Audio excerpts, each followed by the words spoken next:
पटना में आगामी 12 जून को होने वाली विपक्षी दलों की बैठक को लेकर सियासत तेज हो गई है। एक तरफ जेडीयू और आरजेडी इस बैठक को काफी अहम मान रहे हैं, तो वहीं दूसरी तरफ बिहार में मुख्य विपक्षी दल बीजेपी इसको लेकर हमलावर बनी हुई है। नेता प्रतिपक्ष विजय कुमार सिन्हा ने नीतीश और तेजस्वी दोनों पर एक साथ हमला बोला है। विजय सिन्हा ने कहा है कि बिहार के दो ठग पूरे देश को ठगने चले हैं। दरअसल नेता प्रतिपक्ष विजय कुमार सिन्हा शुक्रवार को केंद्र सरकार की 9 साल की उपलब्धियों को गिनाने के लिए भागलपुर पहुंचे थे। इस दौरान उन्होंने मुख्यमंत्री नीतीश कुमार और डिप्टी सीएम तेजस्वी यादव पर जमकर निशाना साधा।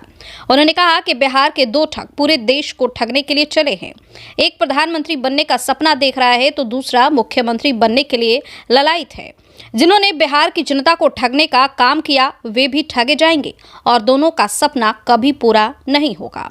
केंद्र की उपलब्धियों को गिनाते हुए विजय सिन्हा ने कहा कि बिहार सरकार की नाकामी के कारण केंद्र की योजनाएं समय पर पूरा नहीं हो पा रही हैं। उन्होंने राज्य की बिगड़ी विधि व्यवस्था के लिए नीतीश कुमार को सीधे तौर पर जिम्मेदार ठहराया और कहा कि राज्य में बढ़ती अपराध की घटनाओं के कारण निवेशक बिहार में आना नहीं चाह रहे। उन्होंने सरकार पर शराब माफिया को संरक्षण देने का आरोप लगाते हुए विभिन्न मुद्दों को लेकर महागठबंधन की सरकार पर हमला बोला।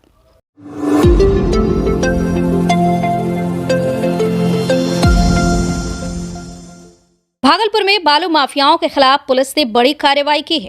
एसएसपी आनंद कुमार के आदेश पर विधि व्यवस्था डीएसपी गौरव के नेतृत्व में 3 थानों की पुलिस ने कार्रवाई करते हुए अवैध बालू लदे 2 ट्रक और 13 ट्रैक्टरों को जब्त कर लिया है। इसके साथ ही 7 बालू माफियाओं को गिरफ्तार भी किया गया है।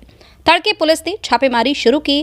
करीब 4 घंटे छापेमारी की। वहीं जब्त वाहनों को लोदीपुर थाना में रखा गया है। पुलिस की इस कार्रवाई से बालू माफियाओं में हड़कंप मच गया है। डीएसपी डॉक्टर गौरव ने बताया कि एसएसपी को गुप्त सूचना मिली थी कि फिर सिटी एसपी की निगरानी में मेरे नेतृत्व में 0 माइल क्षेत्र में छापेमारी की गई, जहां से 13 ट्रैक्टरों 2 ट्रकों को जब्त किया गया है। बालू माफियाओं के खिलाफ पुलिस की ये कार्रवाई लगातार जारी रहेगी। टीम ने त्वरित कार्रवाई करते हुए आज सुबह 13 ट्रैक्टर जब्त किया है जो इलीगल सैंड था उसमें। उसके साथ साथ अवैध ओवरलोड गिट्टी छर्री 2 ट्रक जब्त किया गया है। उसके साथ साथ एक ऐश जो है ओवरलोड उसको भी जब्त किया गया है, एक हाईवा को। और उसके साथ साथ 7 अरेस्टिंग हमने जो है की है आज की कार्रवाई में। ये रेड जो है सुबह 5 बजे से लेके 8:30 बजे तक ये रेड जो है हमारी टीम जो है कंडक्ट की।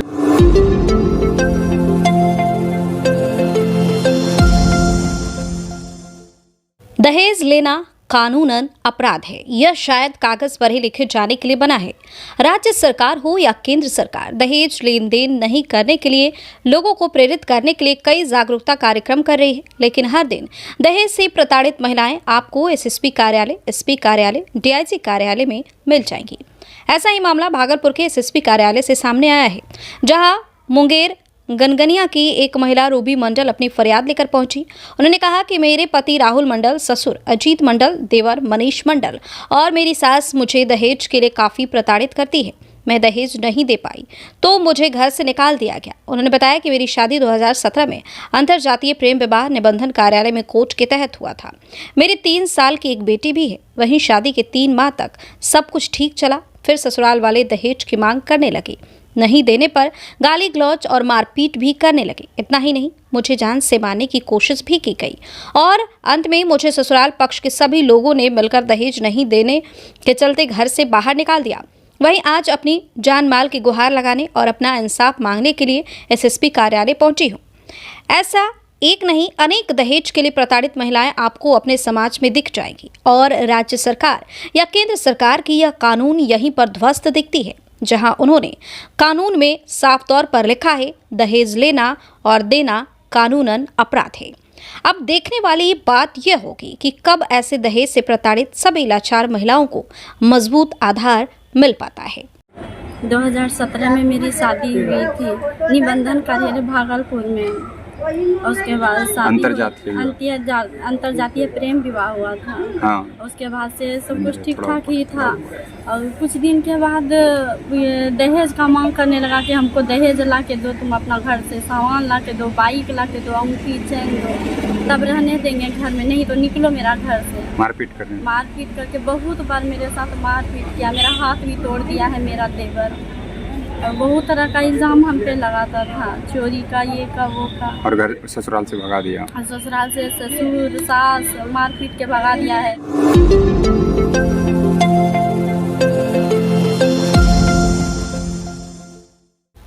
नौगछिया पुलिस जिला में बीते 27 मई को हुए लूट और 1 जून को युवक के अपहरण मामले में पुलिस ने ऐसा खुलासा किया है कि कोई भी चौंक जाए, न तो लूट हुई थी न ही अपहरण हुआ था। दोनों मामले में शेयर मार्केट और ट्रेड मार्केटिंग में पैसे लगाए गए थे और लूट और अपहरण की झूठी साजिश रची थी। दरअसल 27 मई को पुलिस को रगरा के आशीष कुमार ने सूचना दी कि एटीएम से 1,30,000 रुपए निकाल कर ले जाने के क्रम में उसे सारे पैसे की छिनतई कर ली गई है।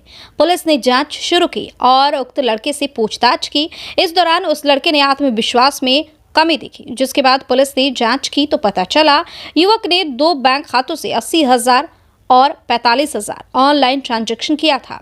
जब युवक से पूछताछ की गई तो उसने कबूल किया कि शेयर मार्केट में उसने 1,28,000 रुपए लगा दिया। पिता के डर से लूट की कहानी रच दी। ऐसे लूट हुई थी तुम्हारा पैसा? लूट नहीं हुई, हमसे ही गलती से कहीं, जोर से बोलो थोड़ा। हमसे ही गलती से कहीं दूसरे जगह इन्वेस्ट हो गए। किसमें इन्वेस्ट हुआ था? शेयर बाजार में। तो आज झूठा केस क्यों किया? थाना में क्या केस किया तुम? थाना में केस किया, लूट हो गया। कितना? 1,27,000। 27/5/23 को गोपालपुर थाना अंतर्गत एक कांड दर्ज हुआ लूट का, कि वो सुकटिया बाजार से 1,30,000 रुपये लेकर लड़का चलता है वहाँ से, और झकरू दास टोला पुल है ना, ये कौन नाम था, उसरैया पुल के पास जो है वो बोला कि हमें अपराधी एक बाइक से आया, धक्का दे करके मारपीट किया और मेरा पूरा पैसा लूट लिया। घटना जानकारी मिलते ही हम भी अगले दिन घटनास्थल पर स्वयं गए थे और पूछताछ हमने लोगों से किया था। तो पूछताछ करने के बाद हम लोग प्रथम दृष्टिया ही इसमें संदेह लगा, तो फिर थाना प्रभारी SDPO है ना, पूरा अच्छे से गहराई से इसको जांच किया। तो जांच के क्रम में ये बात सामने आई कि जो पैसा इसने निकासी किया था वो केवल निकासी किया था 3,000 रुपया, बाकी पैसा ये ऑनलाइन जो ये शेयर मार्केटिंग का काम वो करता है ना, शेयर गेम खेलता था, तो पैसा उसमें वो ऑनलाइन ट्रांजैक्शन किया था। जबकि क्या बोला था वो, हम पैसा निकाले थे 1,30,000 रुपया, रास्ते में उसरैया पुल के पास मारपीट किया, धक्का दिया, पैसा लूट लिया। लेकिन बात वो सामने नहीं आई। जब गहराई से जांच किया गया SDPO और थाना अध्यक्ष गोपालपुर, तो बात आई कि वो पैसा शेयर मार्केट में लगाया था। तो डर से पिताजी से डर से छिपाने के उद्देश्य से फॉल्स केस किया। वहीं दूसरा मामला 1 जून को हुआ। पूर्णिया के पोलोग्राम के मनोज कुमार ने पुलिस को सूचना दी कि उसका पुत्र रोहित नौगछिया के पंचगछिया से चला था। थोड़ी देर बाद उससे फोन पर मैसेज किया कि उसका अपहरण हो गया है, जिसके बाद गोपालपुर थाना में पुलिस ने मामला दर्ज की और जांच में जुटे। इस दौरान सूचना मिली कि युवक को नौगछिया तेतरी दुर्गा मंदिर पास देखा गया। वहां से रोहित को बरामद किया गया। जब पुलिस ने उसे पूछताछ की तो उसने बताया कि वह ट्रेड मार्केटिंग में काम करता था, 37,000 रुपया गंवा चुके हैं। उस रुपए को गंवाने के डर से अपने अपहरण की झूठी कहानी अपने व्हाट्सएप से रिश्तेदारों में फैलाई। तो डायरेक्ट तेतरी पहुंचे, फिर वहां से अपना भाई को कॉल किया, तब पुलिस का गाड़ी लेने आया। मंदिर से आज तेतरी पहुंचे सुबह। तो वहाँ से जब ले जाया गया तो वहाँ हम सारा कुछ सच बताएं कि ऐसा कुछ नहीं हुआ था मेरे साथ, जो भी किए थे हम किए थे, मेरा गलती था। पापा सबके सामने अपोलोजाइज कर दिए, बस इसके आगे बयान दे करके तुम कैसा अपहरण का प्लान करते हैं, इससे क्या और लोगों को संदेश जाएगा? इससे संदेश यही जाएगा कि अगर आप ऐसा गलती कर देते हो और अपने माँ बाप को आप फेस नहीं कर पाते हो, तो थोड़ा हिम्मत रखिए, थोड़ा सब्र रखिए, अपने माँ बाप पे भरोसा कीजिए कि वो आपसे बहुत प्यार करते हैं, वो कभी भी आपको नुकसान नहीं पहुँचाएंगे। और एक बार उन पर भरोसा कीजिए, उनको एक बार हिम्मत रख के सारा बात बताइए। माँ बाप को बोल के पैसा गेम में हाँ, वो भी गलत बात है। आप अगर कुछ भी आप करते हो, अगर आप बाई चांस गेम भी खेलते हो, तो वो भी एक बार अपने माँ बाप को बोलो कि हम इतना अमाउंट खेल रहे हैं, अगर हम हार जाएंगे तो मेरा गलती होगा, ऐसा बोल के करो। उन्हें गोपालपुर थानाध्यक्ष को कंप्लेन किया कि मेरा बेटा है, घर से चला था, ननिहाल पड़ता था बच्चे का, पचगछिया में, वहाँ चला और रास्ते में वो लड़का जिस गाड़ी में बैठा था वो बहुत तेज़ी से जा रहा था, अपराधी बैठे हुए थे, उस पास इलीगल आर्म्स भी है, हमें किडनैप कर लिया है। और वो लड़का अपना व्हाट्सएप मैसेज किया था अपने मेरे भाई के मोबाइल पे, जो पचगछिया बनाता है। मामला गंभीर था, थाना प्रभारी SDPO से बहुत गंभीरता से लिया है ना, और तुरंत इसके छानबीन में जांच में वो लग गया। तब लड़का वो आज बरामद हो गया, सुबह सुबह तेतरी मंदिर के पास से बरामद हुआ, फिर उसे पूछताछ किया गया। तो वो भी लड़का वही था, ट्रेड मार्केटिंग में उसके पास पहले से पैसा कुछ था, लगभग 40,000। तो वो लगाया ट्रेड मार्केटिंग में, तो उसे 20,000 का मुनाफा भी हुआ। तो मुनाफा होने के बाद तो और ही हो जाता है, तो फिर वो पूरा पैसा लगा दिया, पूरा पैसा उसका डूब गया। तो फिर वो अपने पिताजी के डांट से बचने के लिए ये झूठा अपना ही अपहरण करने केस दर्ज कराया। वो लड़का भी बरामद हो गया। ये लड़का का नाम है रोहित कुमार। किस तरह से सर इसकी बरामदगी? ये सभी मोबाइल पे ना हम लोग जो है, मतलब इसका जो लोग इलेक्ट्रॉनिक जो हम लोग अनुसंधान करते हैं, जो हम लोग जो वैज्ञानिक अनुसंधान करते हैं ना, उसके आधार पे ये हम लोग ये दोनों कांड का अच्छा सा मतलब निवेदन हुआ है। मैं इसके लिए SDPO और थानाध्यक्ष गोपालपुर नीरज कुमार और हमारे अपर थानाध्यक्ष मनी पासवान, हम तीनों को बधाई देते हैं।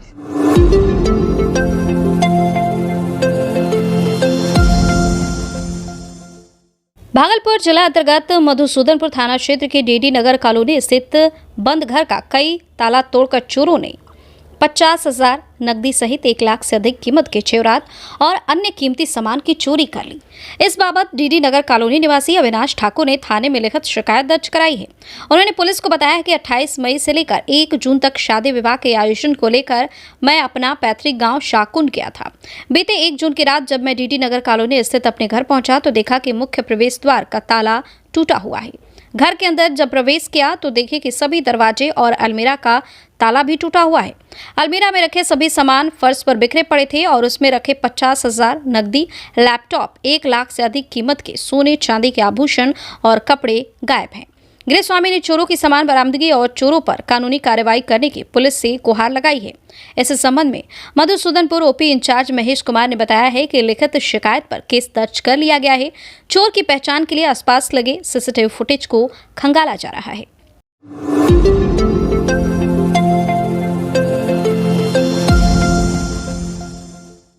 भागलपुर जिला प्रशासन के नाक के नीचे से मधुसूदनपुर इलाके में बड़े पैमाने पर दबंगों द्वारा अवैध मिट्टी की कटाई और बालू की ढुलाई की जा रही है।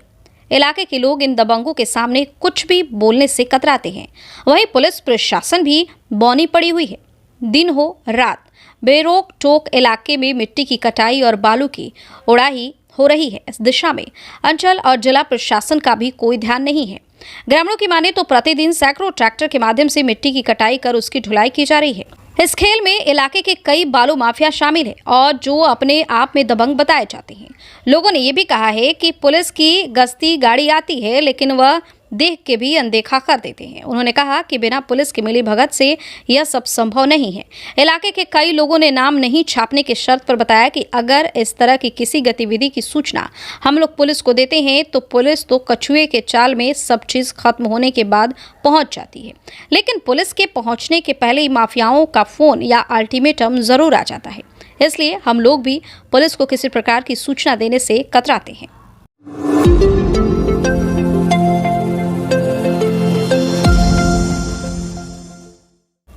बिहार विधानसभा के नेता प्रतिपक्ष भारतीय जनता पार्टी के नेता विजय सिन्हा आज दोपहर भागलपुर आने के दौरान दोगच्छी के समीप हो रहे सड़क निर्माण कार्य में करीब 1 घंटे तक जाम में फंस गए। वहीं सूचना पर पहुंची नाथनगर थाना पुलिस ने काफी मशक्कत के बाद जाम से निकलवाया। आपको बता दें कि दोगच्छी के समीप हो रहे सड़क निर्माण कार्य में 2 गाड़ी का चक्का मिट्टी में धंस गया था, जिसके कारण भीषण जाम लग गया। सड़क के दोनों ओर वाहनों की लंबी कतार लग गई। वहीं भारतीय जनता पार्टी के नेता विजय सिन्हा भी उसी जाम में फंस गए।